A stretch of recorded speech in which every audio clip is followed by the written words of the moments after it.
Yan, good morning. Day 5 tayo dito sa paggawa ng karo. Hindi na natin pinakita yung preparation ng pagmamasilya kasi medyo matagal yun. Kaya eto na, day 5, eto na yung kabuuan.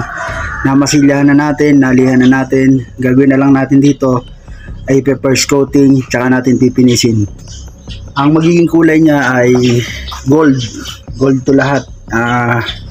Mamaya makikita natin pagka nakulayan na natin siya, tsaka natin ngayon itatop coat. Ang ginamit nga pala nating pintura dito is yung ansal, yung pangkotse para mas matibay.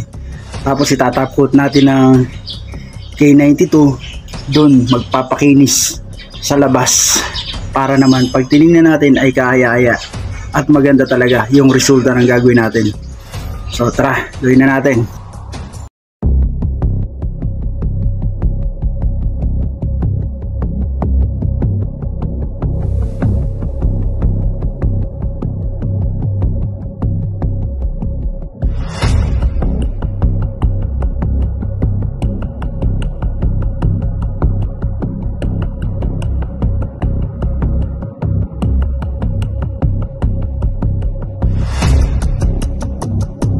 Sisimulan na natin mag-spray. Pa-primer muna natin to. Ang ginamit nga pala natin ay Gilder, yung may catalyst kasi makunat yun. Mas magandang mas magandang primer sa mga ganito.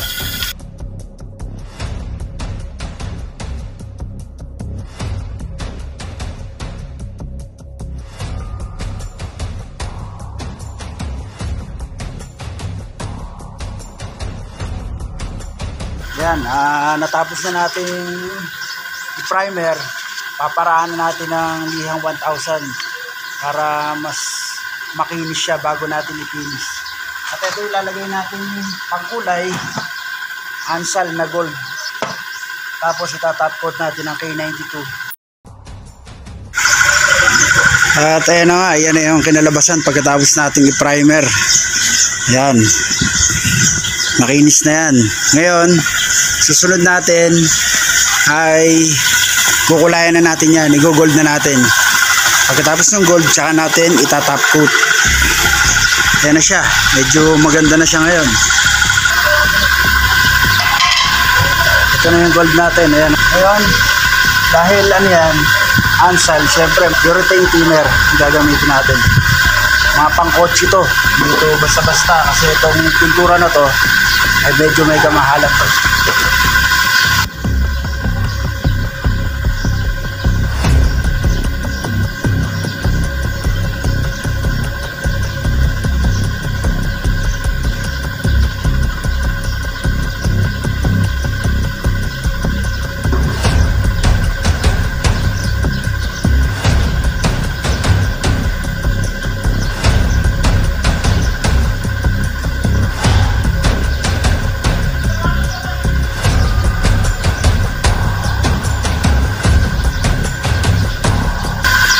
Ito na yun. So natiglan na natin. Try natin, i-spray na natin. Kaya pwede na natin itong i-try para makita natin kung ano yung magandang kalalabasan niya. Yan o, ganda o. Ganda ng pagka-gold niya. Pula na natin.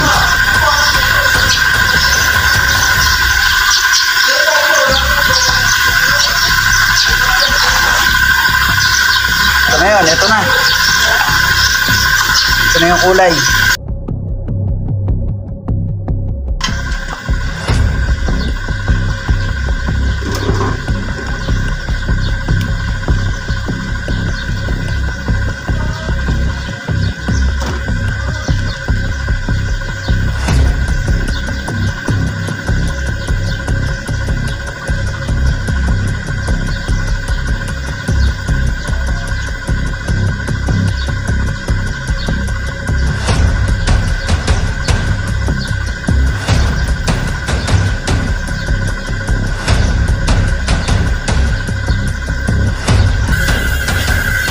So ngayon, ito na yung huli.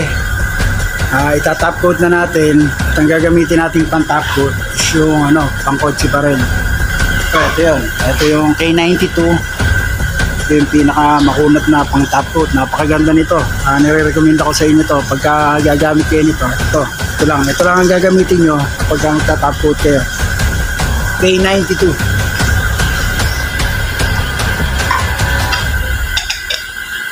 Ito rin yung magpapaganda sa ating pininturahan karo. Ito yun. Ito na yun. Final.